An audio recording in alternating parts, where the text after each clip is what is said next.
In the natural realm, our bodies feel hunger and thirst when we need sustenance. But what about in the spiritual realm? Have you ever felt hungry for more of God? There are some scriptures that speak to that type of hunger and thirst.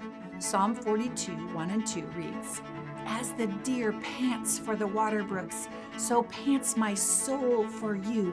O God, my soul thirsts for God, for the living God." Psalm 143 verse 6 reads, "My soul longs for you like a thirsty land." Psalm 63 verse 1 reads, "O God, you are my God. Early will I seek you. My soul thirsts for you. My flesh longs for you in a dry and thirsty land where there is no water."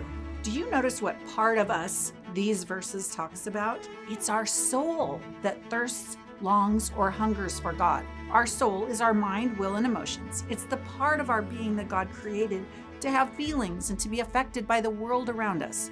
It's the part of us that can feel excited and passionate about something good, but it can also feel discouraged, angry, or fearful when life is difficult. So we see that it's natural for our soul to be hungry for God. But there are other scriptures that say something different. In John 6:35, Jesus said, "I am the bread of life. He who comes to me shall never hunger, and he who believes in me shall never thirst." And in John 4 verse 14, when Jesus was speaking to the woman at the well, he told her, "Whoever drinks of the water that I shall give him will never thirst, but the water that I shall give him will become in him a fountain of water springing up into everlasting life." So in these scriptures, Jesus is saying that if we come to him and believe in him, we will never hunger and never thirst. How can that be? We all experience times when our souls feel hungry and thirsty for more of God. But Jesus isn't talking about our souls in these verses. He's talking about our spirit. When we come to Jesus and believe in him, our spirit is united with God's spirit.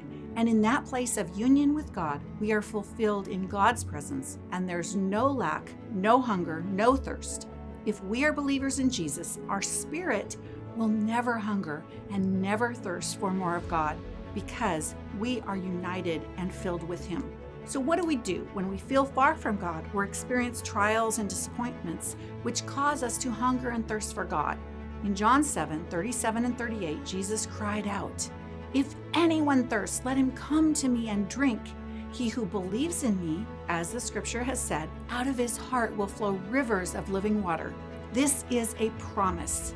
When we feel spiritual dryness, when our souls are hungry and thirsty for God, we're invited to come to him.